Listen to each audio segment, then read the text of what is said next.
കഥ തുടരുന്നു.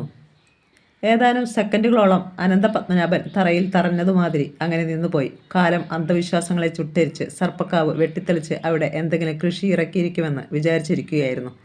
പക്ഷേ ഇന്നിതാ നേരത്തേതിൻ്റെ ഇരട്ടി വലിപ്പത്തിൽ, ഇരട്ടി ഭീകരതയോടുകൂടി കാവ് അങ്ങനെ തന്നെ നിൽക്കുന്നു.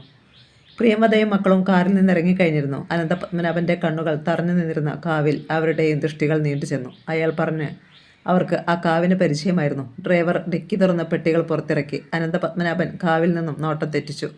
പടിപ്പുര തകർന്നു വീഴാറായിരിക്കുന്നു. അതിൻ്റെ ചുവരുകൾ ചിതലെടുത്തിരിക്കുന്നു. വാതിൽക്കൽ മാറാല, നടവഴിയിൽ ഒരടിയോളം പൊക്കത്തിൽ വളർന്നു നിൽക്കുന്ന പുല്ലുകൾ. അനന്തപത്മനാഭൻ അറിയാതെ ഒന്ന് ഞെട്ടി. ഇങ്ങനെ ഒരിക്കലും സംഭവിക്കുന്നതല്ലല്ലോ. മുറ്റത്തോ നടവഴിയിലോ ഒരു പുല്ല് കിളിർക്കാനോ കരിയില വീണോ കിടക്കാനോ അച്ഛനോ മുത്തച്ഛനോ സമ്മതിക്കുമായിരുന്നില്ലല്ലോ. പിന്നെ ഇനി തറവാട്ടിൽ നിന്നും എല്ലാവരും മറ്റെവിടേക്കെങ്കിലും താമസം മാറ്റിയെന്ന് വരുമോ? കാർ വന്നു നിൽക്കുന്നത് കണ്ടിട്ടാവണം അടുത്ത വീടുകളിൽ ഉള്ളവരൊക്കെ വേലിക്ക് മുകളിലൂടെ എത്തി നോക്കുന്നുണ്ടായിരുന്നു. വീടുകൾക്കൊന്നും കാര്യമായ മാറ്റം ഉണ്ടായിട്ടില്ലെന്ന് അയാൾക്ക് തോന്നി. ഓല മേഞ്ഞിരുന്നവയിൽ ചിലത് ഓടാക്കിയിരിക്കുന്നു എന്ന് മാത്രം. ചുരുക്കം ചിലത് മാത്രം കോൺക്രീറ്റ് ചെയ്തിരിക്കുന്നു. ടാക്സി പണം നൽകി തിരിച്ചയച്ചു. പ്രായമുള്ള ഒരു മനുഷ്യൻ അവർക്കരികിലേക്ക് നടന്നു വന്നു. അനന്തപത്മനാഭൻ അയാളെ സൂക്ഷിച്ചു നോക്കി. ഗോവിന്ദമാമൻ, തറവാട്ടിലെ നിത്യസന്ദർശകനായിരുന്നു അച്ഛൻ്റെ സുഹൃത്ത്. ആരാ? വൃദ്ധൻ അവരെ മാറി മാറി നോക്കി. നിങ്ങളെ ആദ്യമായിട്ട് കാണുകയാണല്ലോ. അതിന് മറുപടി പറയാതെ അനന്തപത്മനാഭൻ തിരക്കി. ഈ വീട്ടിലുള്ളവർ? വൃദ്ധൻ നെറ്റിച്ചൊളിഞ്ഞു. ഇഷ്ടപ്പെടാത്ത വാർത്തയെന്തോ കേട്ടതുപോലെ അയാളുടെ മുഖം ഇരുണ്ടു. പിന്നെ സ്വരം താഴ്ത്തി ഗോവിന്ദമാമൻ പറഞ്ഞു, ഒന്നും പറയാണ്ടിരിക്കുകയാ ഭേദം. എല്ലാവരും പോയി. ഇപ്പോൾ ആർക്കും വേണ്ടാതെ അവകാശിയെ കാത്തു കിടക്കുകയാണ് തറവാട്. ഒരിക്കൽ നാട് വിട്ടുപോയ ഒരു ചെക്കനുണ്ട്. അവൻ ജീവിച്ചിരിപ്പുണ്ടോ മരിച്ചോ എന്ന് പോലും അറിയില്ല. ജീവനോടെ ഉണ്ടായിരുന്നെങ്കിൽ എന്നേ തിരിച്ചു വന്നേനെ. ഇനി വരികയാണെങ്കിൽ തന്നെ അവൻ മാത്രമേ അവകാശിയായിട്ടുള്ളൂ. ഈ ഗ്രാമവാസികൾ പോലും പടിപ്പുര കടന്ന് അടുത്തേക്ക് പോകാറില്ല. നാട് വിട്ടുപോയ പയ്യനൊഴികെയുള്ളവർ എവിടേക്ക് പോയെന്നാ പറഞ്ഞത്? ഗോവിന്ദമാമൻ ആകാശത്തേക്ക് കഴിച്ചുകൊണ്ടി. പോയി അങ്ങ് പരലോകത്തേക്ക്. വിധിയാവൊക്കെ. സർപ്പകോപം. പാമ്പുകൾ ഇളകിയാൽ എന്താ ചെയ്യുക? കൊന്നില്ലേ എല്ലാത്തിനെയും, ഒന്നിനു പുറകെ ഒന്നായി. അവസാനം ശവം ദഹിപ്പിക്കാൻ തന്നെ ആൾക്കാർക്ക് ഭയമായിരുന്നു. എന്ത് വിശ്വസിച്ച് ഈ തറവാട്ടിലേക്ക് ചെല്ലും? അവസാനം രണ്ടും കൽപ്പിച്ച് കുറേ ചെറുപ്പക്കാർ അവസാനത്തെ ആളിനെയും ദഹിപ്പിച്ചു. അസ്ഥി പെറുക്കുകയോ കർമ്മങ്ങൾ നടത്തുകയോ ഒന്നും ഉണ്ടായിട്ടില്ല. അതിരിക്കട്ടെ, നിങ്ങൾ ആരാണെന്ന് പറഞ്ഞില്ലല്ലോ. അനന്തപത്മനാഭൻ ഒന്നും കേൾക്കുന്നുണ്ടായിരുന്നില്ല. ഞെട്ടിച്ച് ധരിച്ചങ്ങനെ നിൽക്കുകയായിരുന്നു. മനസ്സിൽ മാറാടുന്ന പാമ്പുകൾ. അവയ്ക്ക് നേരെ ചീറിച്ചെല്ലുന്ന കല്ല്, തറയിൽ വീണു പിടയുന്ന പാമ്പ്, ചീറ്റിത്തെറിക്കുന്ന ചോര. പ്രിയമതയുടെ അവസ്ഥയും തുലം വ്യത്യസ്തമായിരുന്നില്ല. മനസ്സിലേക്ക് ഒരു തേരട്ടെ പോലെ ഭയം അരിച്ചരിച്ചു കയറുകയായിരുന്നു. രാഹുലിന് രജനിക്ക് മാത്രം പ്രത്യേകിച്ചൊന്നും തോന്നിയില്ല. മഹാനഗരത്തിൽ പിറന്നു വീണ അവർക്ക് എന്തറിയാൻ? ഗോവിന്ദമാമ ചോദ്യം ആവർത്തിച്ചു. ഇനിയും പറഞ്ഞില്ല നിങ്ങൾ ആരാണെന്ന്? അനന്തപത്മനാഭൻ വാക്കുകൾക്കായി പരതി. അയാളുടെ ആ മൗനം വൃദ്ധനെ അസ്വസ്ഥനാക്കി. എന്തോ പിറുപിറുത്തുകൊണ്ട് ഗോവിന്ദമാമൻ തിരിഞ്ഞു നടക്കാൻ ഭാവിക്കുമ്പോൾ അനന്തപത്മനാഭൻ വിളിച്ചു, ഗോവിന്ദമാമ. വൃദ്ധൻ നിന്നു. തോളിന് മുകളിലൂടെ തല തിരിച്ചു നോക്കി. ആ കണ്ണുകളിൽ സംശയത്തിൻ്റെയും അമ്പരപ്പിൻ്റെയും ഒക്കെ ഒരു തരം ഭാവം നിറഞ്ഞു നിൽക്കുകയായിരുന്നു. എന്നെ മാമന് മനസ്സിലായില്ല അല്ലേ? അനന്തപത്മനാഭൻ വൃദ്ധൻ്റെ അടുത്തേക്ക് ചെന്നു. ആ ശോഷിച്ച കൈകൾ ചേർത്ത് പിടിച്ചു. മാമൻ നേരത്തെ പറഞ്ഞില്ലേ, ആർക്കും വേണ്ടാതെ അവകാശിയെ കാത്തു കിടക്കുകയാണ് ഈ തറവാടെന്ന്? അതെ, ആ അവകാശി വന്നെത്തിയിരിക്കുന്നു മാമ. ഒരിക്കൽ ഇവിടം വിട്ട് ഓടിപ്പോയ ആ അവകാശി അനന്തപത്മനാഭൻ. പണിപ്പെട്ട് അയാൾ മുഖത്തേക്ക് ഒരു ചിരി ക്ഷണിച്ചു വരുത്തി. എന്തോ ഒരു ദുരന്ത വാർത്ത കേട്ടതുപോലെ വൃദ്ധൻ ഞെട്ടിവിറച്ചു. കുഴിഞ്ഞ കണ്ണുകളിൽ ഭയം ഉരുണ്ടുകൂടി. കുഞ്ഞേ, നീ അതെ, ഞാൻ തന്നെ. ഇത്രയും കാലം നീ എവിടെയായിരുന്നു? ഒക്കെ പിന്നെ പറയാം അമ്മാവ. ആദ്യം ഞങ്ങൾ തറവാട്ടിലേക്കൊന്ന് കയറട്ടെ.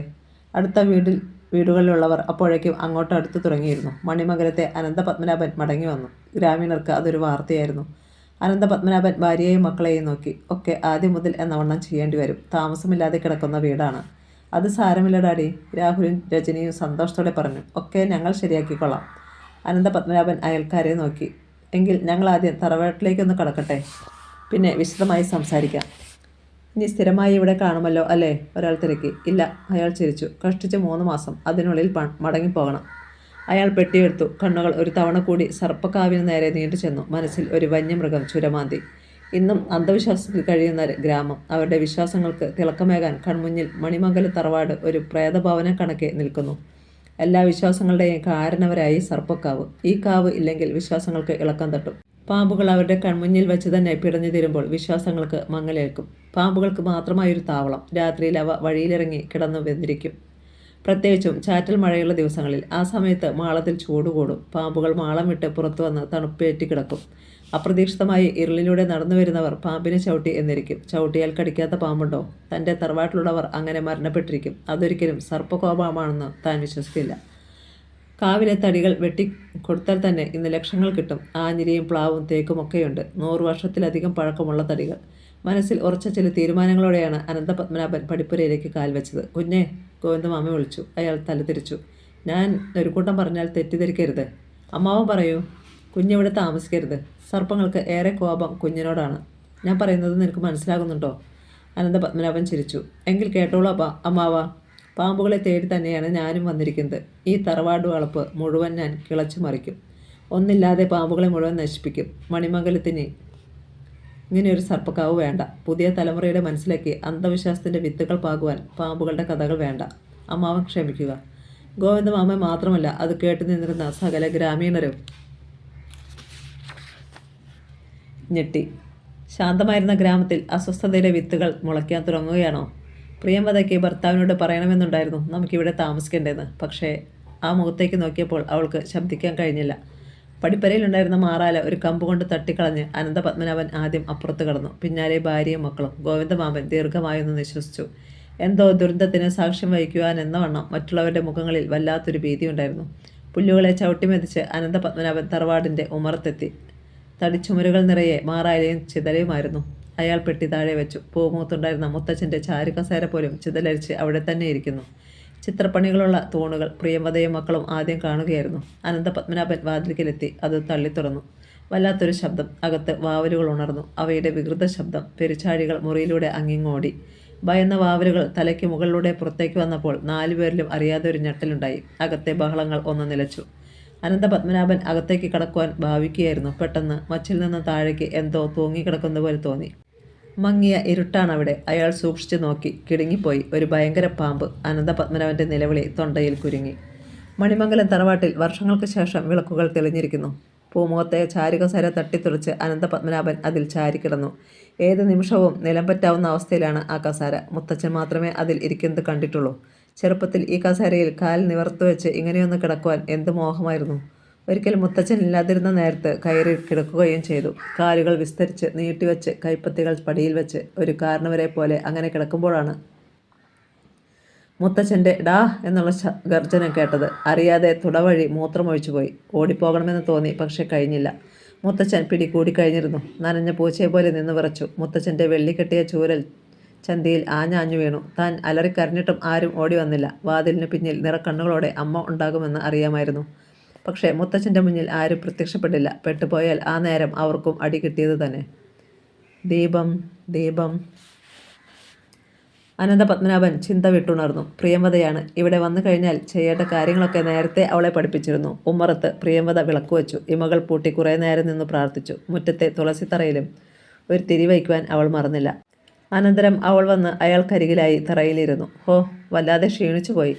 അനന്തൻ ഭാര്യയൊന്ന് നോക്കി. ക്ഷീണം കാണുമെന്ന് അയാൾക്കറിയാം. അച്ഛനും അമ്മയും മക്കളും നന്നായി വിയർപ്പൊഴുക്കിയപ്പോഴാണ് തറവാട് ആകെയൊന്ന് വൃത്തിയായത്. മുറ്റം മുതൽ അങ്ങോട്ടുള്ള ഭാഗങ്ങൾ കിടക്കുന്നതേയുള്ളൂ. തുളസിത്തറ മാത്രം വൃത്തിയാക്കി. ഏതായാലും അനന്തപത്മനാഭൻ്റെ ഒരു കാര്യം തീർച്ചയായി കഴിഞ്ഞു. ഈ തറവാട്ടിൽ പണിയെടുക്കാൻ ഒറ്റയാളിനെയും കിട്ടില്ല. അത്രമാത്രം അവർ ഈ തറവാടിനെയും ഇവിടുത്തെ സർപ്പക്കാവിനെയും ഭയക്കുന്നുണ്ട്. അതിനാൽ ഇവിടെയുള്ള മുഴുവൻ ജോലികളും തനിയെ ചെയ്യേണ്ടി വരും. കുട്ടികളെവിടെ? അപ്പുറത്തുണ്ട്. അവർക്ക് യാതൊരു പേടിയുമില്ല. അയാൾക്ക് ഒന്നുറക്കെ ചിരിക്കണമെന്ന് തോന്നി. ഇങ്ങനെ വേണം കുട്ടികളായാൽ. വാതിൽ തുറന്നപ്പോൾ മുന്നിൽ തൂങ്ങിക്കിടക്കുന്ന പാമ്പിനെ കണ്ട് താൻ പോലും ഞെട്ടിവിറച്ച് പോയതാണ്. പക്ഷേ കുട്ടികൾക്ക് യാതൊരു ഭാവവ്യത്യാസവും ഉണ്ടായിരുന്നില്ല. രാഹുലാണ് ഒരു കമ്പെടുത്ത് കൊണ്ടുവന്നതും പാമ്പിനെ തല്ലി ഓടിച്ചതും. പ്രിയംവദ ഭർത്താവിനോട് പറഞ്ഞു. ഞാനൊരു കാര്യം പറഞ്ഞാൽ പിണങ്ങുമോ? അയാൾ അവളുടെ കണ്ണുകളിലേക്ക് നോക്കി. അപ്പോൾ പിണങ്ങുന്ന കാര്യമാണ് പറയാൻ പോകുന്നത്. ആ, എന്തായാലും പറ. എന്താണെന്നറിയില്ല. എൻ്റെ മനസ്സിൽ വല്ലാത്തൊരു ഭീതി. നമ്മളിവിടെ താമസിച്ചു കൂടുന്നൊരു തോന്നൽ. ഇതായിരുന്നോ വണ്ടിപ്പെണ്ണ്? അനന്തൻ പൊട്ടിച്ചിരിച്ചു. ആൾക്കാരുടെ ഓരോ സംസാരം കേട്ട് നീ ബേജാറാവണ്ട. നിങ്ങളോട് ആരോടും പാമ്പുകൾക്ക് യാതൊരു വിരോധവുമില്ല. ഉള്ളത് എന്നോട് മാത്രമാണ്. നമുക്ക് കിട്ടുന്ന വിലയ്ക്ക് ഇത് ഇവിടെ അങ്ങ് വിറ്റാലോ? ആര് വാങ്ങാൻ? നാട്ടുകാർക്ക് മുഴുവൻ ഇവിടെ കയറാൻ തന്നെ പേടിയല്ലേ? പിന്നെ വല്ല പുറംപാട്ടിയും വന്നാൽ ആൾക്കാർ ഇല്ലാത്ത കഥകളൊക്കെ ഉണ്ടാക്കി പറഞ്ഞു കൊടുക്കില്ലേ? അത് ശരിയാണെന്ന് പ്രിയമതയ്ക്ക് തോന്നി. സമയം ഇഴഞ്ഞു. രാത്രി കനത്തു. ചുറ്റുവട്ടത്തുമുള്ള വീടുകളിലൊക്കെ വൈദ്യുതിയുണ്ട്. ഇവിടെ മാത്രമില്ല. അധിക പണം അടച്ചിട്ടാണെങ്കിൽ പോലും എത്രയും വേഗം വൈദ്യുതി കണക്ഷൻ ശരിയാക്കണം. അനന്തപത്മനാഭൻ തീരുമാനിച്ചു. രാത്രി ഭക്ഷണത്തിന് ബ്രെഡും ജാമുമായിരുന്നു. ഇവിടെ ഇനി ഭക്ഷണം പാകം ചെയ്യണമെങ്കിൽ ആദ്യം മുതൽ ഓരോന്നും വാങ്ങേണ്ടി വരും. അയൽ വീടുകളിലെ ലൈറ്റുകൾ അണഞ്ഞു. ആ പ്രദേശമാകെ വല്ലാത്ത ഒരു തരം നിശബ്ദത വ്യാപിച്ചു തുടങ്ങിയിരുന്നു. നല്ല തണുപ്പുള്ള ഒരു കാറ്റ് വീശി. അനന്തപത്മനാഭൻ അപ്പോഴും പൂമുഖത്ത് തന്നെ ഉണ്ടായിരുന്നു, പലതും ചിന്തിച്ചുകൊണ്ട്. പഴമയുടെ ഗന്ധം അപ്പോഴും ആ പരിസരമാകെ നിറഞ്ഞു നിൽക്കുകയാണെന്ന് തോന്നി. പ്രിയമത മക്കൾക്കുള്ള കിടപ്പറവുകൾ തിരഞ്ഞെടുത്ത് കൊടുത്തിരുന്നു. കിടക്കുന്നില്ലേ? പൂമുഖത്തേക്ക് വന്ന് പ്രിയമത തിരക്കി. അയാൾ എണീറ്റു. ഇരുവരും അകത്തേക്ക് നടന്നു. കിടപ്പറ. വർഷങ്ങൾക്ക് ശേഷം താൻ ഈ മച്ചിന് കീഴെ ഉറങ്ങാൻ പോകുകയാണെന്ന് അനന്തപത്മനാഭൻ ഓർത്തു. ഇരുവരും കിടന്നു. പ്രിയമത പെട്ടെന്ന് ഉറങ്ങിപ്പോയി. പക്ഷേ അയാൾക്ക് ഉറക്കം വന്നില്ല. ഓരോന്നാലോചിച്ചുകൊണ്ട് അങ്ങനെ കിടന്നു. വല്ലാത്ത ചൂട് തോന്നി. പ്രിയമതയെ ഉണർത്താതെ എണീറ്റ് പുറത്തേക്കുള്ള ജനാല തുറന്നു. തണുത്ത കാറ്റ് അകത്തേക്ക് അടിച്ചു കയറി. അവിടെ നിന്നാൽ ഇരുളിൽ തലയുയർത്തി നിൽക്കുന്ന സർപ്പക്കാവ് കാണാമായിരുന്നു. അനന്തപത്മനാഭൻ അങ്ങോട്ട് തന്നെ നോക്കി നിന്നു. നാളെ മുതൽ അന്വേഷണം തുടങ്ങണം. കഴിവതും വേഗത്തിൽ സർപ്പക്കാവിൽ നിൽക്കുന്ന മരങ്ങൾ ആർക്കെങ്കിലും വിൽക്കണം. അയാൾ അങ്ങനെ ചിന്തിച്ച നിമിഷത്തിൽ വല്ലാത്തൊരു സീൽക്കാരം കേട്ടു. പാമ്പിൻ്റെ സീൽക്കാരം. അനന്തപത്മനാഭൻ അറിയാതെ ഒന്ന് ഞെട്ടി. പുറത്തേക്ക് തുറച്ചു നോക്കി. അവിടെ ഒരു പാമ്പ് പണം വിടർത്തി ആടുന്നുണ്ടോ? വായ് പിളർന്ന് തന്നെ ദംശിക്കുവാൻ കാത്തിരിക്കുന്നുണ്ടോ? ജനാല അടച്ച് അയാൾ പ്രിയമതയോടൊപ്പം കിടക്കയിൽ വന്ന് കിടന്നു. പിന്നെയും ഒരുപാട് നേരം കഴിഞ്ഞാണ് അയാൾക്ക് ഉറങ്ങാൻ കഴിഞ്ഞത്. പിറ്റേന്ന് രാവിലെ തന്നെ അനന്തപത്മനാഭൻ തൊട്ടടുത്തുള്ള ഒരു കവലയിൽ പോയി വീട്ടിലേക്ക് ആവശ്യമുള്ള പലവ്യഞ്ജന സാധനങ്ങൾ വാങ്ങി. ഒരു കൂലിക്കാരനെ വിളിച്ചപ്പോൾ അയാൾ പടിപ്പുരയ്ക്ക് മുന്നിൽ വരെ സാധനങ്ങൾ കൊണ്ടുവരാം എന്ന് സമ്മതിച്ചു. അതുതന്നെ വലിയ ആശ്വാസം. അയാളുമായി അനന്തപത്മനാഭൻ മടങ്ങി. വഴിയരികിൽ കണ്ടവരൊക്കെ അയാളെ അത്ഭുതത്തോടു കൂടി നോക്കി. ചിലർ ലോഹ്യം ചോദിച്ചു, ചിലർ ഒരു ചിരിയിൽ ഒതുക്കി. ഏതായാലും മണിമംഗലത്ത് താമസിക്കുവാൻ അനന്തൻ കാട്ടുന്ന ധൈര്യം അവരെയൊക്കെ അത്ഭുതപ്പെടുത്തുന്നു എന്നതാണ് സത്യം. മടങ്ങും വഴി ചുമട്ടുകാരനോട് അനന്തപത്മനാഭൻ പല കാര്യങ്ങളും തിരക്കി. അതിൽ പ്രധാനപ്പെട്ടത് തറവാട്ടിലേക്ക് പുറംപണിക്ക് ആളിനെ കിട്ടുമോ എന്നതായിരുന്നു. എന്നാൽ ഇരട്ടി കൂലി കൊടുത്താൽ പോലും ആരെയും കിട്ടില്ലെന്ന് അയാൾ ഉറപ്പിച്ചു പറഞ്ഞു. നിങ്ങൾ ഈ പറയുന്നത് പോലെയുള്ള കുഴപ്പങ്ങളൊന്നും അവിടെയില്ല. സർപ്പക്കോപം എന്ന് പറയുന്നത് വെറുതെ. വർഷങ്ങളായി കാട് പിടിച്ച് കിടക്കുന്ന സ്ഥലമായതിനാൽ പാമ്പുകൾക്ക് അവിടെ താമസിക്കാനുള്ള സൗകര്യമുണ്ട്. ആ സൗകര്യങ്ങളില്ലാതെയായാൽ ഒറ്റ പാമ്പും അവിടെ കാണുകയുമില്ല. അവ ആരെയും ഉപദ്രവിക്കുകയുമില്ല. അനന്തപത്മനാഭൻ്റെ അഭിപ്രായം കേട്ട് അയാൾ ചിരിച്ചതല്ലാതെ ഒന്നും പറഞ്ഞില്ല. അത്ര വേഗമൊന്നും ഈ ആൾക്കാരുടെ മനസ്സിൽ നിന്നും അന്ധവിശ്വാസങ്ങളെ പിഴുതെറിയാനാവില്ലെന്ന് അനന്തപത്മനാഭൻ അറിയാം. കാരണം ചെറുപ്പം മുതലേ കേട്ടു തുടങ്ങിയ കഥകളായിരിക്കുന്നു ഇതൊക്കെ. അവയ്ക്ക് അടിവരയിടുവാൻ പാമ്പുകടിയേറ്റ് കുറേ മരണങ്ങളും. അതിരിക്കട്ടെ സുഹൃത്തെ, തടികൾ വാങ്ങുന്ന ആരെങ്കിലും നിങ്ങൾക്കറിയാമോ? കാവിൽ നിൽക്കുന്ന വൃക്ഷങ്ങൾ വിൽക്കുവാൻ ഞാൻ തീരുമാനിച്ചിരിക്കുന്നു. അത് കേട്ട് ആ മനുഷ്യനൊന്ന് ഞെട്ടിയതുപോലെ തോന്നി. അതിപ്പോൾ കാവ് വെട്ടിത്തെളിക്കുക എന്നൊക്കെ പറഞ്ഞാൽ? ക്ഷമിക്കണം, ഞാൻ ചോദിച്ചതിൻ്റെ ഉത്തരമല്ല നിങ്ങൾ പറഞ്ഞത്. തടി വാങ്ങുന്നവരെ എനിക്കറിയാം, പക്ഷേ അവരിത് വാങ്ങുമോ എന്നാണ് സംശയം. അവരുടെ തീരുമാനം എന്തുമാകട്ടെ, എനിക്ക് അവരെ ഒന്ന് പരിചയപ്പെടുത്തി തരുന്നതിന് വിഷമമുണ്ടോ? ഇല്ല. എങ്കിൽ നാളെ നമുക്ക് പോകാം. അയാൾ സമ്മതിച്ചു. ഒന്ന് ചോദിക്കാൻ മറന്നു. എന്താ പേര്? എൻ്റെയോ? രവീന്ദ്രൻ. അവർ പടിപ്പുരയ്ക്ക് മുന്നിൽ എത്തിക്കഴിഞ്ഞിരുന്നു. രവീന്ദ്രൻ സാധനങ്ങൾ അവിടെ ഇറക്കി കൂലി വാങ്ങിപ്പോയി. പ്രിയമതയും രാഹുലും രജനിയും കൂടി വന്നു. എല്ലാവരും ചേർന്ന് സാധനങ്ങൾ അകത്തേക്ക് കൊണ്ടുപോയി. അയൽക്കാരിൽ പലരും ഇതൊന്നും ഇഷ്ടമാകാതെ നോക്കി നിൽക്കുന്നുണ്ടായിരുന്നു. അന്നുച്ചയ്ക്ക് പ്രിയമത അവിടെ ഭക്ഷണമൊരുക്കി. എല്ലാവരും ഒന്നിച്ചിരുന്നാണ് കഴിച്ചത്. അനന്തപത്മനാഭൻ ഒന്ന് മയങ്ങിക്കളയാമെന്ന് വിചാരിച്ച പൂമുഖത്തെ ചാരുകസരയിലേക്ക് കിടന്നപ്പോഴാണ് പടിപ്പുരയിൽ നിന്നൊരു ശബ്ദം കേട്ടത്. അമ്മാ, കൈ നോക്കണം അമ്മാ. അനന്തപത്മനാഭൻ തലയുയർത്തി. അവിടെ ഒരു സ്ത്രീ നിന്നിരുന്നു. തലയിൽ ഭാണ്ഡം. കണ്ടിട്ട് അന്യസംസ്ഥാനക്കാരിയാണെന്ന് തോന്നി. അയാൾ ശ്രദ്ധിക്കുന്നുവെന്നറിഞ്ഞപ്പോൾ ആ സ്ത്രീ ചോദ്യം ആവർത്തിച്ചു. യജമാ, കൈ നോക്കണമോ യജമാ? ഒരു മുഖ്യമായ വിഷയം പറയാം യജമാ. അപ്പോഴേക്കും പ്രിയമതയും മക്കളും പൂമുഖത്ത് വന്നു. വെറുതെ ഒന്ന് വിളിച്ചാലോ ഡാഡി? അവരുടെ പുളു കേൾക്കാമല്ലോ, രാഹുൽ പറഞ്ഞു. ശരിയാ ഡാഡി, രജനിയും പിന്താങ്ങി. വേണ്ട വേണ്ട, വിശ്വാസമില്ലാത്തവരെ ആരെയും വിളിക്കണ്ട, വെറുതെ അവരെ കളിയാക്കാൻ, പ്രിയമത കുറ്റപ്പെടുത്തി. അനന്തപത്മനാഭൻ ഭാര്യയെ നോക്കി ചിരിച്ചു. പിന്നെ ആ സ്ത്രീയെ കൈയാട്ടി വിളിച്ചു. അവർ അകത്ത് കടന്നു. ഉമ്മർത്തെത്തി ഭാണ്ഡം താഴ്ത്തി വെച്ചിട്ട് അയാളുടെ മുഖത്തേക്ക് നോക്കി. സൂക്ഷിക്കേണ്ട കാലമായി യജമാ, ജീവന് തന്നെ അപകടം പറ്റാവുന്ന സമയം. അത് കേട്ട് പ്രിയമത ഒന്ന് ഞെട്ടി. പക്ഷേ അനന്തപത്മനാഭൻ ചിരിച്ചതേയുള്ളൂ. ഈ ലോകത്ത് ആരുടെ ജീവനാ അപകടം പറ്റാത്തത്? ഇന്ന് കാണുന്നവനെ നാളെ കണ്ടില്ലെന്നും വരാം. പരിഹസിക്കുക യജമാ, അല്ലേ? ഞാൻ പറയുന്നത് സത്യം. സൂക്ഷിച്ചാലേ അങ്ങേക്ക് ദുഃഖിക്കേണ്ട. ഒരു വലിയ അപകടം അങ്ങേക്ക് വരാനിരിക്കുന്നു. പക്ഷേ അതൊന്നും കേട്ടിട്ടും അനന്തപത്മനാഭൻ കുലുങ്ങിയില്ല. ആ സ്ത്രീ പിന്നെയും പറഞ്ഞു. നാഗങ്ങൾ കോപിച്ചിരിക്കുകയാണ്. അവയെ നശിപ്പിക്കാൻ അങ്ങ് ആഗ്രഹിക്കുന്നു. ഒരിക്കലും അങ്ങനെ ചെയ്യരുത്. ഇരിപ്പിടം നഷ്ടപ്പെട്ടാൽ നാഗങ്ങൾ ഒന്നിനെയും വെറുതെ വിടില്ല.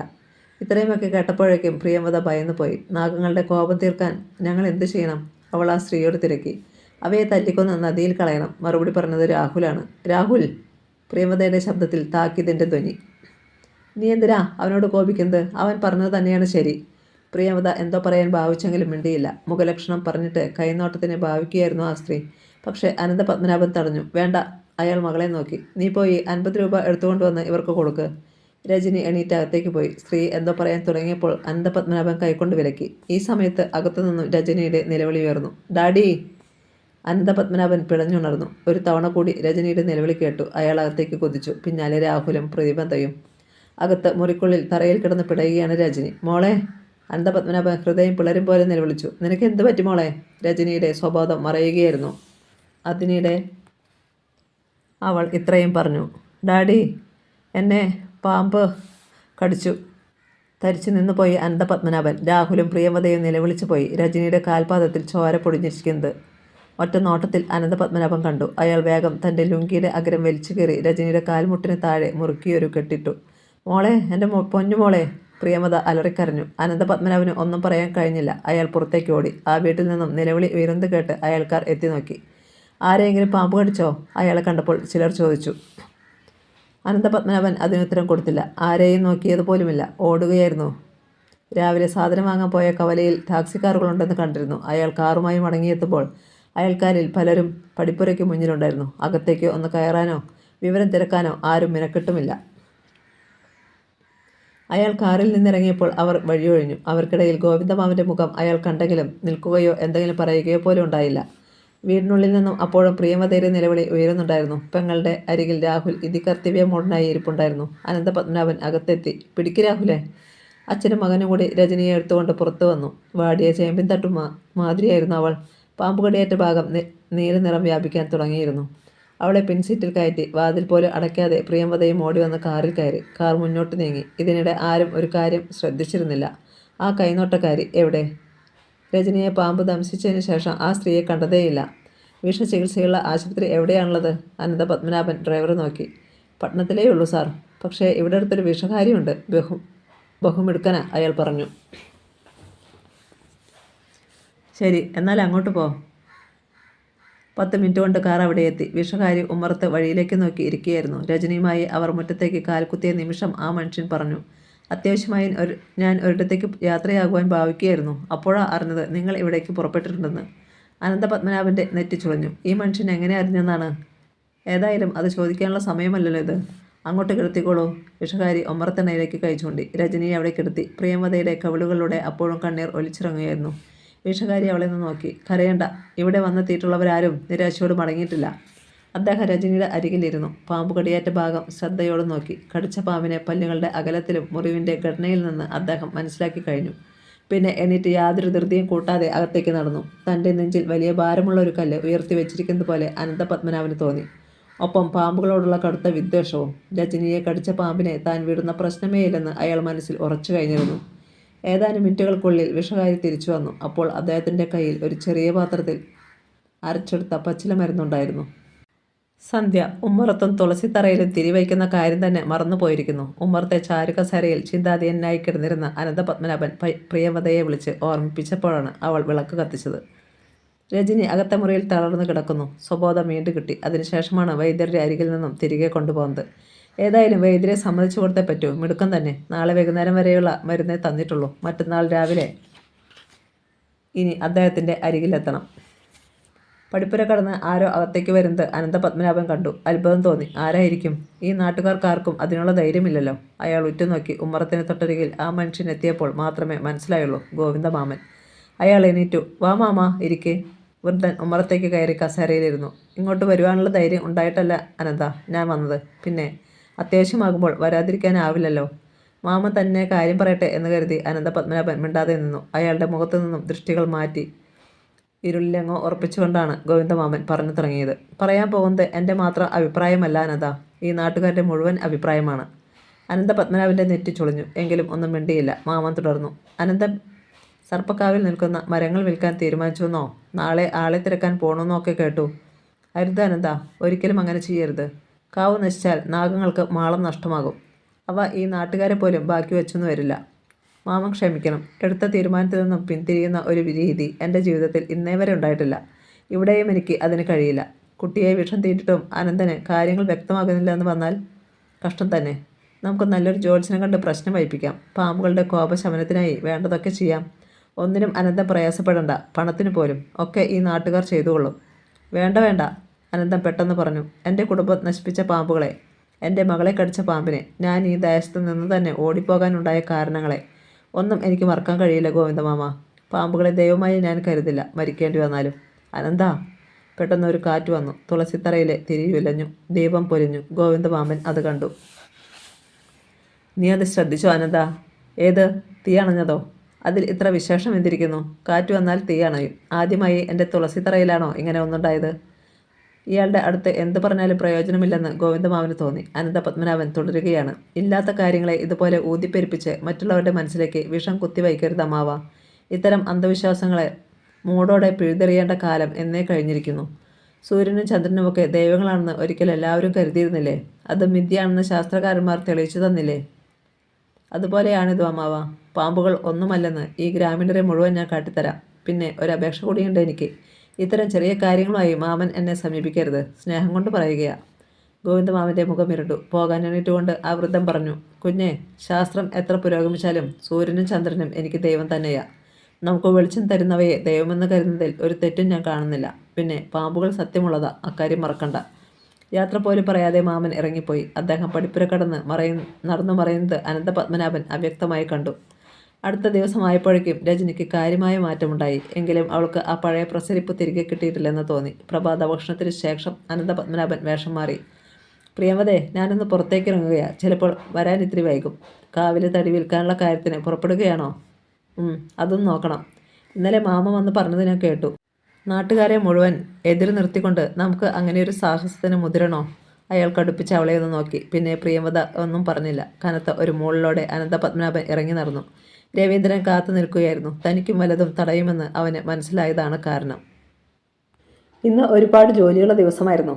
സാറ് പറഞ്ഞതുകൊണ്ടാണ് ഞാൻ നിന്നത്. അയാളെ കണ്ടയുടനെ രവീന്ദ്രൻ പറഞ്ഞു. അതിൻ്റെ അർത്ഥം അനന്തപത്മനാഭന് മനസ്സിലായി. മാന്യമായി കൂലി കൊടുക്കണം. എന്നാലും വേണ്ടില്ല, ഈ നാട്ടിൽ തനിക്കൊരു സഹായിയെ കിട്ടിയല്ലോ, അത് തന്നെ ആശ്വാസം. ഒരു ടാക്സിയിലാണ് അവർ യാത്രയായത്. ആദ്യം 1-2 തടിമില്ലുകാരെ സമീപിച്ചു. പക്ഷേ സർപ്പക്കാവിൽ നിൽക്കുന്ന തടിയാണെന്ന് പറഞ്ഞപ്പോൾ അവർ പിന്മാറി. അവർ തന്നെയാണ് മൂസാക്കുട്ടിയുടെ പേർ പറഞ്ഞു കൊടുത്തത്. അവനാകുമ്പോൾ അങ്ങനെയുള്ള ചിന്തയൊന്നും ഇല്ലാത്തവനാ. ഏത് കാവിൽ നിൽക്കുന്ന തടിയാണെങ്കിലും വെട്ടിയിറക്കും. പാമ്പും ചെകുത്താനുമൊന്നും അവന് ഒന്നും ചെയ്യുകയല്ല. അവൻ്റെ കൂടെയാണെങ്കിൽ എന്തിനു പോന്ന കുറേ ചെറുപ്പക്കാരുമുണ്ട്. പറഞ്ഞു കേട്ടപ്പോൾ തന്നെ അനന്തപത്മനാഭന് മൂസാക്കുട്ടിയെ കാണണമെന്ന് തോന്നി. രവീന്ദ്രന് അയാളുടെ വീടിൻ്റെ അടുത്തുള്ള സ്ഥലങ്ങളൊക്കെ അറിയാമായിരുന്നു. 1-2 ആൾക്കാരോട് തിരക്കി മൂസാക്കുട്ടിയുടെ വീട് കണ്ടെത്തി. സാമാന്യം നല്ല ഒരു വാർത്ത കെട്ടിടം. മുറ്റത്ത് വെട്ടി എറിച്ചിട്ടിരിക്കുന്ന കൂറ്റൻ തടികൾ കിടന്നിരുന്നു. ഇക്ക ഇവിടെ ഇല്ല, തടിവെട്ടാൻ പോയിരിക്കുക. കാണാൻ ചന്തമുള്ള പെൺകുട്ടി വാതിൽക്കൽ തല കാണിച്ചു. എവിടെയാണ് തടിമുറിക്കുന്നത് എന്നുറപ്പാക്കി അവർ അങ്ങോട്ട് തിരിച്ചു. ഏതായാലും ഉച്ചയായപ്പോഴേക്ക് മൂസാക്കുട്ടിയെ കണ്ടെത്തി. 30 വയസ്സോളം വരുന്ന ചെറുപ്പക്കാരൻ, സുന്ദരൻ, ആരോഗ്യവാൻ. അനന്തപത്മനാഭൻ കാര്യം പറഞ്ഞു. സർപ്പക്കാവിലെ തടിയാണെന്ന കാര്യമൊന്നും മറച്ചു വെച്ചില്ല. മൂസാക്കുട്ടി ചിരിച്ചു. ഈ ദുനിയാവിലെ എവിടെ നിൽക്കുന്ന തടിയാണേലും ഞാൻ വെട്ടിയിറക്കും. നിങ്ങൾക്ക് സമ്മതമാണെങ്കിൽ നമ്മൾ മറ്റൊന്നും നോക്കൂല. അനന്തപത്മനാഭന് സന്തോഷമായി. പിറ്റേന്ന് വൈകിട്ട് തടി നോക്കാൻ വരാമെന്ന് ഉറപ്പ് കൊടുത്തു മൂസാക്കുട്ടി. അവർ മടങ്ങി. അനന്തപത്മനാഭൻ രവീന്ദ്രന് 100 രൂപയും ആവശ്യത്തിന് കള്ളും വാങ്ങിക്കൊടുത്തു. അയാൾക്ക് സന്തോഷമായി. സാറിന് എന്ത് വേണേലും എന്നോട് പറഞ്ഞാൽ മതി. അന്ന് ഉത്സാഹവാനായിരുന്നു അനന്തപത്മനാഭൻ. പിറ്റേന്ന് രജനിയെ വിഷഹാരിയുടെ അടുത്ത് കൊണ്ടുപോകാൻ അയാൾ തയ്യാറായി. നേരത്തെ പറഞ്ഞിരുന്നതിനാൽ കൃത്യനേരത്തെ തന്നെ പടിപ്പരയ്ക്ക് മുന്നിൽ കാർ എത്തിക്കഴിഞ്ഞു. എല്ലാവരും കൂടിയാണ് അന്നും യാത്രയായത്. അവർ പടിപ്പുര കടന്നതും ചിലച്ചു പറന്നു വന്ന ഒരു വശവൻ പക്ഷി അവരുടെ തലയ്ക്ക് മുകളിൽ കറങ്ങാൻ തുടങ്ങി. വീണ്ടും വീണ്ടും ചിലച്ചുകൊണ്ട് പ്രിയമതയുടെ നെറ്റി ചുളിഞ്ഞു. അവൾ ആ പക്ഷിയെ തന്നെ തുറച്ചു നോക്കിക്കൊണ്ട് അവിടെ തന്നെ ഒരു നിമിഷം നിന്നുപോയി. മറ്റുള്ളവർ കാറിൽ കയറി കഴിഞ്ഞിരുന്നു. വശവൻ പക്ഷി ചിലച്ച് പറക്കുന്നതിന് പല അർത്ഥങ്ങളുമുണ്ടെന്ന് അവൾ കേട്ടിട്ടുണ്ട്. അക്കൂട്ടത്തിൽ കൂടുതലും അനർത്ഥങ്ങളുടെ ചരിത്രങ്ങളാണ്. നീ ഇത് എന്തോ നോക്കി നിൽക്കുകയാ? അനന്തപത്മനാഭൻ്റെ ചോദ്യമാണ് പ്രിയമതയെ ഉണർത്തിയത്. അവൾ നോക്കി നിന്ന ഭാഗത്തേക്ക് നോക്കിയ അനന്തപത്മനാഭൻ്റെ ചുണ്ടിൽ പരിഹാസഭാവത്തിലുള്ള ഒരു ചിരി വിടർന്നു. പ്രിയമത ഒന്നും പറയാതെ ചെന്ന് കാറിൽ കയറി. അത് നീങ്ങി. വൈദ്യരുടെ വീട്. വിഷഹാരി അവരെ കണ്ടയുടനെ തിരക്കി. കുട്ടിക്ക് കുഴപ്പമൊന്നുമില്ലല്ലോ? ഇല്ല. അവരെ ഉമ്മറത്തിരുത്തിയിട്ട് തലേ ദിവസത്തേതുപോലെ അദ്ദേഹം അകത്തേക്ക് പോയി മരുന്നുമായി മടങ്ങിയെത്തി. ഇത് 3 നേരം കൂടി കഴിച്ചാൽ മാത്രം മതി. മരുന്ന് അനന്തപത്മനാഭനെ ഏൽപ്പിക്കുന്നതിനിടയിൽ അദ്ദേഹം പറഞ്ഞു. വിഷഹാരിക്ക് ദക്ഷിണയായി ഒരു നല്ല സംഖ്യ രജനിയുടെ കൈകൊണ്ട് കൊടുപ്പിച്ചതിന് ശേഷമാണ് അനന്തപത്മനാഭൻ യാത്ര പറഞ്ഞത്. എങ്കിൽ ഞങ്ങൾ ഇറങ്ങട്ടെ വൈദ്യരെ? ശരി, അങ്ങനെയാകട്ടെ. അവർ കാറിന് നേരെ നടക്കുമ്പോൾ വൈദ്യൻ വീടിനുള്ളിലേക്ക് കയറി. അനന്തപത്മനാഭൻ ഒഴികെയുള്ളവരെല്ലാം കാറിനുള്ളിലേക്ക് കയറി കഴിഞ്ഞിരുന്നു. പെട്ടെന്നാണ് വൈദ്യരുടെ വീടിനുള്ളിൽ നിന്നും ഒരലർച്ച കേട്ടത്. ഒപ്പം കൂട്ടം നിലവിളിയും. അനന്തപത്മനാഭൻ്റെ നെറ്റി ചുളിഞ്ഞു. അയാൾ തിരികെ ഓടി വന്നു. വീണ്ടും ഒരലർച്ച കേട്ടു. വൈദ്യൻ വീടിനുള്ളിൽ നിന്നും പുറത്തേക്ക് ഓടി വന്നു. അദ്ദേഹത്തിൻ്റെ കാലുകൾ വേച്ചു പോകുന്നുണ്ടായിരുന്നു. വല്ലാത്തൊരു കാഴ്ചയാണ് അനന്തപത്മനാഭൻ കണ്ടത്. വിഷഹാരിയുടെ കഴുത്തിൽ ചുറ്റിയിരിക്കുന്ന ഭയങ്കരനായൊരു കരിമൂർഖൻ. ചോര മരവിക്കുന്നതായി അനന്തന് തോന്നി. ഒന്ന് നിലവിളിക്കണമെന്ന് തോന്നിയെങ്കിലും അയാളുടെ നാവ് ചലിച്ചില്ല. ആ മൂർഖൻ വിഷഹാരിയുടെ മുഖത്ത് ആഞ്ഞാഞ്ഞു കൊത്തുകയാണ്. പാമ്പിനെ വലിച്ചു നീക്കുവാൻ അദ്ദേഹം ശ്രമിക്കുന്നുണ്ടെങ്കിലും അതിന് കഴിഞ്ഞില്ല. അദ്ദേഹം തറയിൽ വീണുരണ്ടു. വീട്ടുകാർ നിലവിളിച്ചുകൊണ്ട് ചുറ്റും കൂടിയെങ്കിലും ആർക്കും ആ പാമ്പിനോട് അടുക്കാനുള്ള ധൈര്യമില്ലായിരുന്നു. നിലവിളികൾ കേട്ട് അടുത്ത വീടുകളിലെ ആൾക്കാരൊക്കെ ഓടിയെത്തി. അവരും കാഴ്ചക്കാരായി നിലകൊണ്ടു. ജീവിതത്തിൽ ആദ്യമായിട്ടായിരുന്നു ഇത്തരം ഒരു കാഴ്ച. അനന്തപത്മനാഭന്റെ പിന്നിൽ രാഹുലും പ്രിയമവതയും രജനിയും ഉണ്ടായിരുന്നു. ശ്വാസം പോലും വിടാതെ നോക്കി നിൽക്കുകയായിരുന്നു മൂവരും. പ്രിയമവത പെട്ടെന്ന് "എൻ്റെ ദൈവമേ" എന്ന് നിലവിളിച്ചുകൊണ്ട് പിന്നോട്ട് ചാഞ്ഞു. പക്ഷേ താഴെ വീഴും മുമ്പ് രാഹുൽ അമ്മയെ താങ്ങി കാറിലേക്ക് കയറ്റി. രജനിയും ഈ കാഴ്ച കാണാനുള്ള കരുത്തില്ലാതെ അമ്മയുടെ അരികിൽ പോയിരുന്നു. പാമ്പിൻ്റെ ചുറ്റ് കൂടുതൽ മുറുകുകയായിരുന്നു. വിഷഹാരിക്ക് ശ്വാസം വിലങ്ങി തുടങ്ങി. അദ്ദേഹത്തിൻ്റെ ശക്തിയാകെ ചോർന്നു പോയി. കണ്ണുകൾ തുറച്ചു വന്നു. അവിടെ കൂടി നിൽക്കുന്ന അത്രയും ആൾക്കാരുടെ മുന്നിൽ വെച്ച് ദയനീയമായ ഒരു മരണം നടക്കുവാൻ പോവുകയാണ്. ഓരോ മുഖത്തും പേടിപ്പെടുത്തുന്ന ഭാവമായിരുന്നു. വിഷഹാരി കൈക്കാലടിച്ച് പിടഞ്ഞു. ആ ചലനം നിലയ്ക്കാൻ പോകുകയാണ്. അദ്ദേഹത്തിൻ്റെ വായ തുറക്കപ്പെട്ടു. അതുവഴി കൊഴുത്ത ചോര പുറത്തേക്ക് ഒഴുകി. അതോടെ പിടച്ചിൽ നിന്നു. വിഷഹാരി മരിച്ചു. അദ്ദേഹത്തിൻ്റെ വായിൽ നിന്നും ഒലിച്ചിറങ്ങിയ ചോരയുടെ നിറം പോലും നീലയായിരുന്നു. ഇത്രയും കാലം വിഷബാധയേറ്റവരെ ചികിത്സിച്ച് ഭേദമാക്കിയിരുന്ന ആ മനുഷ്യൻ്റെ അന്ത്യവും വിഷം കൊണ്ട് തന്നെ. വിഷജന്തുക്കളുടെ ശാപം ഒന്നു ചേർന്ന് ഈ കരിമൂർഖൻ്റെ രൂപത്തിൽ എത്തിയതാണോ? ചിലരെങ്കിലും അങ്ങനെ ചിന്തിച്ചു. അപ്പോൾ ആ മനുഷ്യൻ്റെ കഴുത്തിൽ നിന്നും ചുറ്റഴിയുകയായിരുന്നു കരിമൂർഖൻ. ഇനി അതിൻ്റെ ഭാവം എന്തെന്നറിയാതെ ആൾക്കാർ അകന്നുമാറി. പാമ്പ് മുഴുവൻ ചുറ്റുകളും അഴിച്ചു നിവർന്നപ്പോൾ 8 അടിയിലും അധികം നീളം അതിനെ തോന്നിക്കുമായിരുന്നു. ഫണം വിടർത്തി അത് തലയുയർത്തി എല്ലാവരെയും ഒന്ന് നോക്കി. ആ ചുവന്ന കുഞ്ഞിക്കണ്ണുകൾ അനന്തപത്മനാഭനിൽ തറഞ്ഞു നിന്നു. ആ കണ്ണുകളിൽ നിന്നും ഒരു സൂചിയുടെ വലിപ്പത്തിൽ നേർരേഖ പോലെ 2 വെളിച്ചം തൻ്റെ കണ്ണുകൾക്ക് നേരെ വരുന്നുവെന്ന് അനന്തപത്മനാഭന് തോന്നി. പാമ്പിൻ്റെ തീർത്താൽ തീരാത്ത പകയുടെ പ്രതിഫലനമാണോ അത്? എന്നാലും അയാൾ പതറിയില്ല. പാമ്പിനോടുള്ള ക്രോധം ഇരട്ടിച്ചതേയുള്ളൂ. അയാൾ ചുറ്റും നോക്കി. ഒരു നല്ല വടി കിട്ടിയിരുന്നെങ്കിൽ ഇവിടെ വെച്ച് തന്നെ ഇതിനെ താൻ വകവരുത്തിയാനെ. പക്ഷേ വടി കണ്ടില്ല. പാമ്പ് പതിയെ തിരിഞ്ഞു. അത് വടക്കോട്ട് ഇഴഞ്ഞുപോയി. ചെടികൾക്കിടയിലൂടെ, കരിയിലകൾക്കിടയിലൂടെ. ഇനി അവിടെ നിൽക്കുന്നതിൽ യാതൊരു അർത്ഥവുമില്ലെന്ന് അനന്തപത്മനാഭന് തോന്നി. "വാ രാഹുൽ." മകനെയും വിളിച്ചുകൊണ്ട് അയാൾ കാറിൽ കയറി. പ്രിയമവത കണ്ണുകൾ തുറന്നിരുന്നു. പക്ഷേ അവളെ വല്ലാതെ വിയർത്തും വിളറിയും ഇരിക്കുന്നത് അയാൾ കണ്ടു. "നീ എന്തിനാടി ഭയക്കുന്നത്?" കഴുത്തിൽ പാമ്പ് ചുറ്റിയില്ലായിരുന്നെങ്കിൽ എങ്ങനെയും വിഷഹാരിക്ക് രക്ഷപ്പെടാൻ കഴിഞ്ഞേനെ. അയാൾ ദീർഘമായി ഒന്ന് നിശ്വസിച്ചു. കാർ നീങ്ങി. പക്ഷേ പ്രിയമവതയ്ക്ക് ആശ്വസിക്കുവാൻ കഴിയുമായിരുന്നില്ല. ഒരു നിയോഗം പോലെ തങ്ങൾ അവിടെ നിന്നിറങ്ങിയ നേരത്തെ തന്നെ അങ്ങനെ ഒരു സംഭവം ഉണ്ടായത് തങ്ങൾക്കൊരു മുന്നറിയിപ്പല്ലേ? രജനിയെ രക്ഷപ്പെടുത്തിയതിൻ്റെ പ്രതികാരമായി കൂടെ പാമ്പ് കാട്ടിയത്. എന്നാൽ എന്തൊക്കെ പറഞ്ഞാലും അദ്ദേഹത്തിനത് മനസ്സിലാവില്ല. ആര് പറഞ്ഞാലും എടുത്ത തീരുമാനത്തിന് മാറ്റവും ഉണ്ടാവില്ല. അനന്തപത്മനാഭനെ എങ്ങനെ ഈ കാര്യങ്ങൾ പറഞ്ഞ് മനസ്സിലാക്കും എന്നറിയാതെ പ്രിയമവത കുഴങ്ങി. കാർ ഓടിക്കൊണ്ടിരുന്നു. രജനി അമ്മയോട് ചേർന്നിരുന്നു. പ്രിയമവത ഒരു സാധന എന്ന വണ്ണം അവളുടെ തോളിലൂടെ കൈയിട്ട് പതിയെ ഭുജത്തിൽ താളം പിടിച്ചുകൊണ്ടിരുന്നു. അന്നേ ദിവസം 4 മണി കഴിഞ്ഞപ്പോൾ മണിമംഗല തറവാടിൻ്റെ പടിപ്പുരയ്ക്ക് മുന്നിൽ ഒരു ബുള്ളറ്റ് ബൈക്ക് വന്നു നിന്നു. പൂമുഖത്തെ ചാരു കസേരയിൽ തന്നെ ഉണ്ടായിരുന്നു അനന്തപത്മനാഭൻ. അയാൾ തലയുയർത്തി നോക്കി. ബൈക്കിൽ 2 പേർ ഉണ്ടായിരുന്നു. അതിലൊരാളെ അയാൾ തിരിച്ചറിഞ്ഞു. മൂസാക്കുട്ടി. അനന്തപത്മനാഭൻ്റെ മുഖം തെളിഞ്ഞു. അയാൾ എണീറ്റ് പടിക്കലോളം ചെന്നു. "വരണം വരണം, ഞാൻ നിങ്ങളെ പ്രതീക്ഷിച്ചിരിക്കുകയായിരുന്നു. വൈകിയപ്പോൾ ഇനി വരില്ലെന്ന് കരുതി." മൂസാക്കുട്ടി ചിരിച്ചു. "സർപ്പക്കാവിൽ നിൽക്കുന്ന തടിയായതുകൊണ്ട് ഞാൻ കാലുമാറിയെന്ന് കരുതിയിട്ടുണ്ടാവും അല്ലേ?" അത് ശരിയാണെന്ന ഭാവത്തിൽ അയാൾ തലയനക്കി. "വരൂ." മുന്നോട്ട് നീങ്ങുമ്പോൾ മൂസാക്കുട്ടിയുടെ കണ്ണുകൾ സർപ്പക്കാവിലേക്ക് നീണ്ടു ചെന്നു. മാനത്തോളം മുട്ടുമെന്ന് തോന്നുന്ന കൂറ്റൻ തടികൾ, പ്ലാവും ആഞ്ഞിലിയും തേക്കും എല്ലാമുണ്ട്. ഒരു 200 വർഷമെങ്കിലും പഴക്കം കാണും അവയ്ക്കെന്ന് തോന്നി. ആഞ്ഞിലി 4 ആൾ പിടിച്ചാലും പിടിമുറ്റാത്തത്ര വലുതാണ്. പ്ലാവിന് ഉയരം കുറവാണെങ്കിലും വണ്ണം ഏറെ. തേക്കും ആഞ്ഞിലിയുമാണ് ഏറ്റവും ഉയരത്തിൽ. അനന്തപത്മനാഭൻ അവരെ സർപ്പക്കാവിൽ എത്തിച്ചു.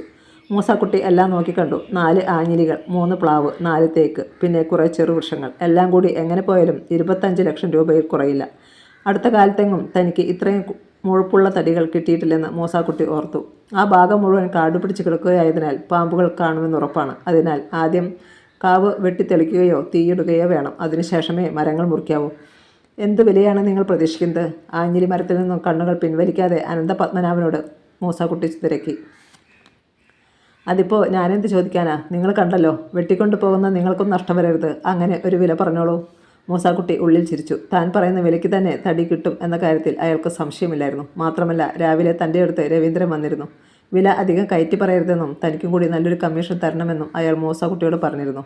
അതുമാത്രമല്ല ഇത്തരം കാവുകളും മറ്റും താൻ വാങ്ങുന്നതും ആദ്യമായല്ല.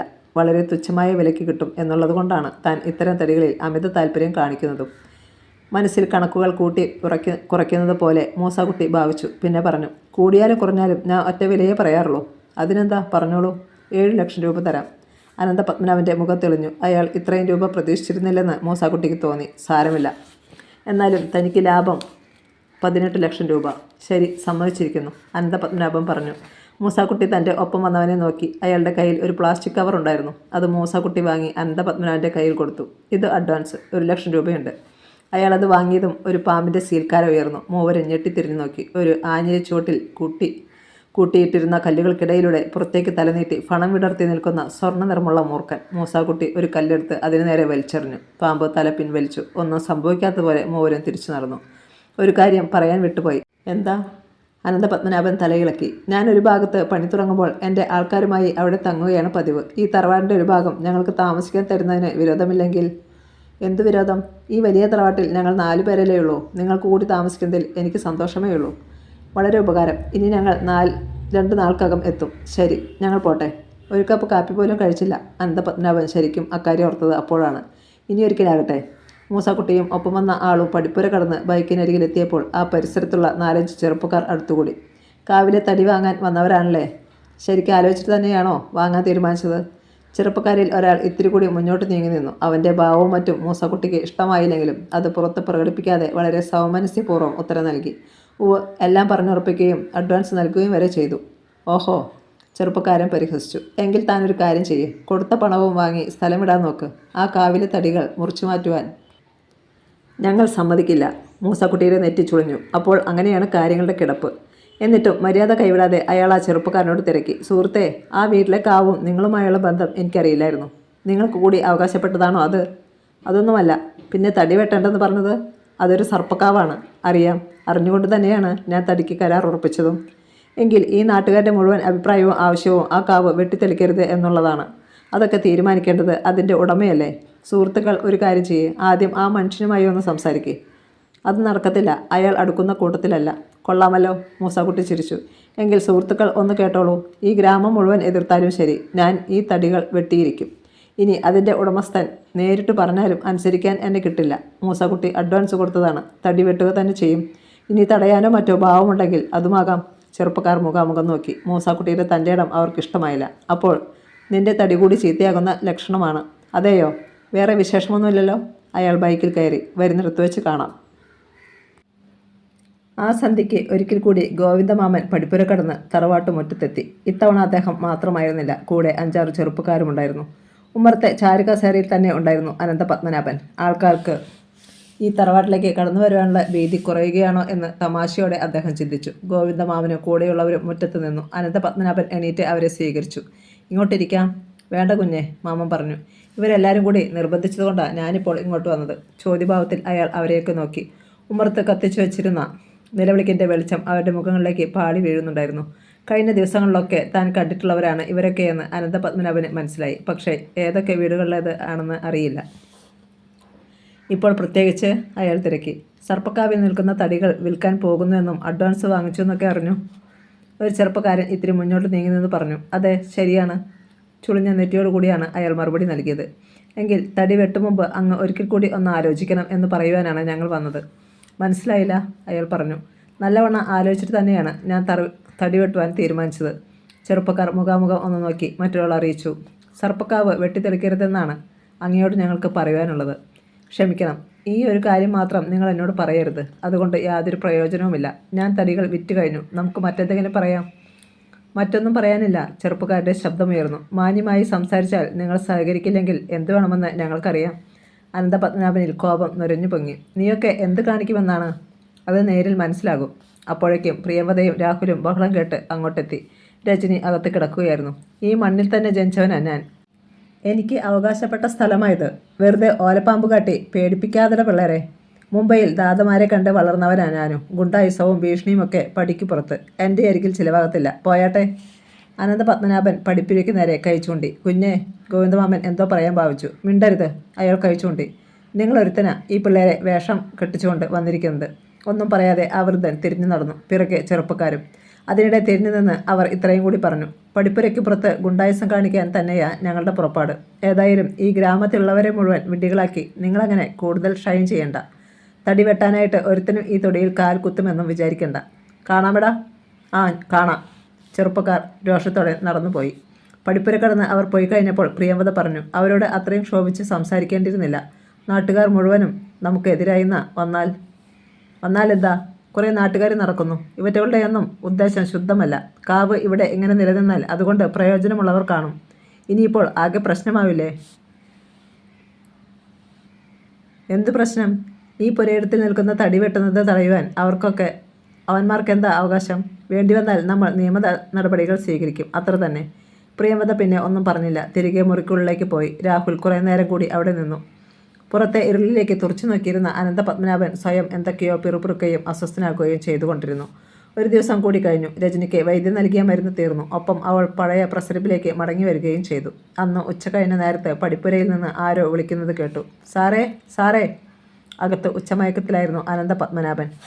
പ്രിയംവദ വാതിൽക്കൽ വന്നു നോക്കി. രവീന്ദ്രൻ. അവൾ അകത്തു ചെന്നു ഭർത്താവിനെ വിളിച്ചുണർത്തി. അനന്തപത്മനാഭൻ പുറത്തു വന്നു. ഇങ്ങോട്ട് വാടോ രവീന്ദ്ര. പേടിക്കുകയൊന്നും വേണ്ട. ഇവിടെയെങ്ങും പാമ്പ് ഒളിച്ചിരിപ്പില്ല. എങ്കിലും ഒന്ന് മടിച്ചിട്ടാണ് അയാൾ അകത്തേക്ക് കാൽ വെച്ചത്. ഭീതിയോടെ ചുറ്റും നോക്കിക്കൊണ്ടാണ് മുന്നോട്ട് വന്നതും. രവീന്ദ്രൻ ഉമ്മറത്തിരുന്നു. നാളെ മൂസാക്കുട്ടിയും ആൾക്കാരും വരും. ഇന്ന് രാവിലെ ഞാൻ അവനെ കണ്ടിരുന്നു, രവീന്ദ്രൻ അറിയിച്ചു. പക്ഷേ ഇവിടെ ചില ചില്ലറ പ്രശ്നങ്ങൾ ഉണ്ടാകുമെന്നാണ് ആൾക്കാർക്കിടയിലെ പിറുപിറുക്കലുകൾ. അനന്തപത്മനാഭൻ നെറ്റി ചുളിച്ചു. കണ്ണുകൾ കുറുകി. ഒന്നുകൂടി വ്യക്തമാക്കു രവീന്ദ്ര. അതായത് മൂസാക്കുട്ടിയെയും മറ്റും തടയുവാനാണ് നാട്ടുകാരുടെ പരിപാടി. എന്തു വന്നാലും അവർ ഈ കാവ് വെട്ടിത്തെളിക്കാൻ സമ്മതിക്കില്ലെന്ന്. അതൊന്നും കാര്യമാക്കണ്ട രവീന്ദ്ര. കഴിഞ്ഞ രാത്രിയിൽ അവന്മാർ ഇവിടെയും വന്നിരുന്നു. എന്നെക്കുറിച്ച് ഭീഷണിപ്പെടുത്തിയിട്ടാണ് പോയിരിക്കുന്നത്. അനന്തപത്മനാഭൻ ചിരിച്ചു. വേണ്ടത് എന്താണെന്ന് വെച്ചാൽ ഞാൻ ശ്രദ്ധിച്ചോളാം. അതുമതി. രവീന്ദ്രൻ കോട്ടുമായിട്ടു. ഇത്തിരി വെള്ളം കുടിക്കാൻ കിട്ടിയിരുന്നെങ്കിൽ. പ്രിയംവദേ, കുടിക്കാൻ ഇത്തിരി വെള്ളം ഇങ്ങോട്ടെടുത്തോളൂ. അല്പം കഴിഞ്ഞ് ഒരു വലിയ ഗ്ലാസ്സിൽ വെള്ളവുമായി പ്രിയംവദ വന്നു. രവീന്ദ്രൻ അവളെ നോക്കി ചിരിച്ചു. എന്തോ അവൾക്കത് ഇഷ്ടമായില്ല. രണ്ടു കുട്ടികളുടെ അമ്മയാണെങ്കിലും പ്രിയംവദയെ കണ്ടാൽ ഇപ്പോഴും യൗവനം തന്നെയാണ്. അത് വ്യക്തമായി മനസ്സിലാകും വിധമുള്ള വേഷമായിരുന്നു താനും അവളുടേത്. ലുങ്കിയും ബ്ലൗസും, അതിനു മുകളിൽ മാരുടെ ഭാഗികമായി മറയത്തക്ക വിധത്തിൽ ഒരു തുവർത്തും. വെളുത്തതും ഭംഗിയുള്ളതുമായ ആ വയറിൻ്റെ ഒടിവുകളിലേക്കും ഇനിയും ഉടവ് തോന്നാത്ത മുഴുത്ത മാറിടങ്ങളിലേക്കും അയാളുടെ കണ്ണുകൾ ഒരു ഒളിച്ചോട്ടം നടത്തി. പ്രിയംവദ അത് കാണുകയും ചെയ്തു. അനിഷ്ടത്തോടെ മുഖത്തിരിക്കുകയും ചെയ്തു. വെള്ളം കുടിച്ച ശേഷം അയാൾ ഗ്ലാസ് തിരികെ കൊടുത്തു. അതുമായി നടന്നു മറയുന്ന പ്രിയംവദയുടെ പുറവടിവുകളിലേക്കും നിതംബ ചലനങ്ങളിലേക്കും ഒന്നും നോക്കാതിരിക്കാൻ രവീന്ദ്രന് കഴിഞ്ഞില്ല. കുറേ നേരം കൂടി അവിടെയിരുന്ന് വർത്തമാനം പറഞ്ഞിട്ടാണ് രവീന്ദ്രൻ മടങ്ങിയത്. അന്ന് സന്ധ്യ കഴിഞ്ഞ നേരം അനന്തപത്മനാഭൻ പുറത്തെങ്ങോ പോയിരിക്കുകയാണ്. രാഹുലും രജനിയും മുറിക്കുള്ളിലിരുന്ന് ചെസ് കളിക്കുകയാണ്. പ്രിയംവദ കുളിക്കാനായി തറവാടിൻ്റെ പിന്നാമ്പുറത്തേക്ക് ഇറങ്ങി. താൽക്കാലികമായി അവിടെയൊരു കുളിപ്പുര കെട്ടിയിട്ടുണ്ടായിരുന്നു. കിണറ്റിൽ നിന്നും അതിനുള്ളിലേക്ക് ആവശ്യത്തിനുള്ള വെള്ളം കോരിവെച്ചു. ഒരു മണ്ണെണ്ണ വിളക്കും അവിടെ കത്തിച്ചു വെച്ചിരുന്നു. പ്രിയംവദ വസ്ത്രം മാറി. അവിടേക്ക് ആരും വരില്ലെന്ന് അറിയാമായിരുന്നതിനാൽ ഒരു ചെറു തുവർത്തുകൊണ്ടവൾ അരക്കെട്ട് മാത്രമേ മറച്ചിരുന്നുള്ളൂ. ബന്ധനങ്ങളിൽ നിന്നും വിമുക്തമായ ആ മുഴുത്ത മാറിടങ്ങൾ ഇനിയും എത്ര അംഗം വെട്ടുന്നതിനും തയ്യാറായി നിൽക്കുകയാണ്. ഇരുളിനെ മറയാക്കി ഒരു മനുഷ്യൻ കുളിപ്പുരയ്ക്ക് പിന്നിലെത്തിയതോ ഇതെല്ലാം നോക്കി നിൽക്കുന്നതോ പ്രിയംവദ അറിഞ്ഞില്ല. അവൾ ശരീരത്ത് വെള്ളം കോരി ഒഴിക്കുകയായിരുന്നു. പൊന്നിൻ്റെ നിറമുള്ള ആ മേനിയിലേക്ക് ഇരുളിൽ നിൽക്കുന്ന മനുഷ്യൻ ആർത്തിയോടെ നോക്കി. ഇടയൊതുങ്ങി വിസ്തൃതമായ നിതംബവും കൊഴുത്തുരുണ്ട തുടകളുമൊക്കെ അധികനേരം അയാൾക്ക് കണ്ടുകൊണ്ട് നിൽക്കുവാൻ കഴിയുമായിരുന്നില്ല. പ്രിയംവദ സോപ്പെടുക്കുവാൻ ഭാവിച്ചപ്പോൾ പിന്നിൽ ചലനം അറിഞ്ഞു. ഞെട്ടലോടെ അവൾ തിരിഞ്ഞു നോക്കി. മണ്ണെണ്ണ വിളക്കിൻ്റെ വെളിച്ചത്തിൽ ആ മുഖവും കണ്ണുകളിൽ തിളച്ചുമറിയുന്ന കാമവും അവൾ വ്യക്തമായി കണ്ടു. രവീന്ദ്രൻ. പ്രിയംവദ നിലവിളിക്കാൻ ഭാവിച്ചു. പക്ഷേ പിന്നിൽ നിന്ന് അയാൾ അവളെ ചുറ്റിപ്പിടിച്ചു. ഒരു കൈകൊണ്ട് വായ്പൊത്തി, ഒപ്പം കാൽ കൊണ്ട് മണ്ണെണ്ണ വിളക്ക് തട്ടിക്കളഞ്ഞു. അതിലെ തീനാളം അണഞ്ഞുപോയി. ചുറ്റും ഇരുട്ട് പടർന്നു. അവൾ കുതറാൻ ഭാവിച്ചു. കഴിഞ്ഞില്ല. കാതുകളിൽ രവീന്ദ്രൻ്റെ കിതയ്ക്കുന്ന ശബ്ദം. എതിർക്കരുത്. ഒരു തവണ, ഒറ്റ തവണ മാത്രം. ഇന്ന് പകൽ കണ്ടപ്പോഴേ കൊതിച്ചു പോയി ഞാൻ. ഒപ്പം അയാളുടെ വലതു കൈ താഴേക്ക് എരിച്ചു ചെന്നു. അരക്കെട്ടിലെ തുവർത്ത് അഴിഞ്ഞുപോയി. അയാളുടെ കൈവിരലുകൾ പൊക്കിളിൽ സ്പർശിച്ചു. പിന്നെ തേരട്ടെ പോലെ താഴേക്ക് അരിച്ചിറങ്ങി നിഗൂഢതകളിലേക്ക്. പ്രിയംവദ ഒന്ന് പുളഞ്ഞു. ശരീരത്തിലെ മുഴുവൻ രോമങ്ങളും എഴുന്നേറ്റ് നിന്നു. തളരുകയായിരുന്നു അവൾ. പ്രാവ് കുറുകുന്നത് പോലെ ഒരു ശബ്ദം അവളിൽ നിന്നുണ്ടായി. ശരീരത്തിലെ ഓരോ അണുവും വികാരം കൊണ്ട് പൊട്ടിപ്പിളരുന്നത് അവൾ അറിഞ്ഞു. കെട്ടിനിർത്തിയിരുന്ന വികാരം ഒരു ഉരുൾപൊട്ടലിൻ്റെ ശക്തിയിൽ അലറി തിമിർത്തു വരുന്നത് പോലെ അവളുടെ കുഴഞ്ഞ ശരീരം രവീന്ദ്രൻ്റെ ശരീരത്തേക്ക് ചാഞ്ഞു. അയാൾ അവളുടെ മുഖത്തു നിന്നും കൈമാറ്റിയിട്ടും പിന്നെ അവൾ നിലവിളിച്ചില്ല. പകരം ഒരു കൈ രവീന്ദ്രൻ്റെ കഴുത്തിലൂടെ കോർത്ത് തൻ്റെ ശരീരത്തെ അയാളിലേക്ക് അമർത്തി. രവീന്ദ്രൻ അവളെ താങ്ങി പിടിച്ചുകൊണ്ട് ഇത്തിരി അകലേക്ക് മാറി. മറ്റെല്ലാം വിസ്മരിച്ച രീതിയിലായിരുന്നു പ്രിയംവദയുടെ പെരുമാറ്റം. താൻ ഒരു ഭാര്യയാണെന്നോ 2 കുട്ടികളുടെ അമ്മയാണെന്നോ അവൾ ഓർത്തില്ല. മനസ്സും ശരീരവുമെല്ലാം ഒരേ ബിന്ദുവിലേക്ക് നീങ്ങുകയായിരുന്നു. രവീന്ദ്രൻ അവളെ പുൽത്തകിടിയിൽ മലർത്തിക്കിടത്തി. കൈകൾ കൊണ്ട് അവളുടെ ശരീരത്തിലെ ഓരോ പരമാണുവിനെയും ഉന്മത്തതയുടെ ഉത്തുംഗ ശൃംഗങ്ങളിലെത്തിച്ചു. ഒരു സർപ്പത്തെപ്പോലെ പ്രിയമത പുളഞ്ഞു. ഓടി തളർന്നവളെപ്പോലെ കിതച്ചു. അയാളെ വലിച്ച് തൻ്റെ ശരീരത്തിലേക്ക് ഇടുകയായിരുന്നു അവൾ. രവീന്ദ്രനിൽ നിന്നുയർന്ന മദ്യഗന്ധം അവൾക്ക് മടുപ്പായി തോന്നിയില്ല. പകരം ആ നിമിഷങ്ങളിൽ ആ ഗന്ധത്തെ അവൾ അത്രയ്ക്ക് സ്നേഹിച്ചു. രവീന്ദ്രൻ്റെ അസാധാരണമായ ശക്തിക്ക് മുന്നിൽ ഒരു കളിപ്പാട്ടം കണക്കെ എല്ലാം അനുസരിക്കാനേ അവൾക്കായുള്ളൂ. അവൾക്ക് ഇന്നുവരെ അജ്ഞാതമായിരുന്ന നവീന ലൈംഗികാനുഭൂതിയായിരുന്നു അയാളിൽ നിന്നും കിട്ടിയത്. സമയം കടന്നു പോകുന്നത് ഇരുവരും അറിഞ്ഞില്ല. സ്വർഗീയ നിമിഷങ്ങളിലലിഞ്ഞ് അപ്പോഴും ചുറ്റിപ്പിണകിയായിരുന്നു അവർ. കഥ തുടരും.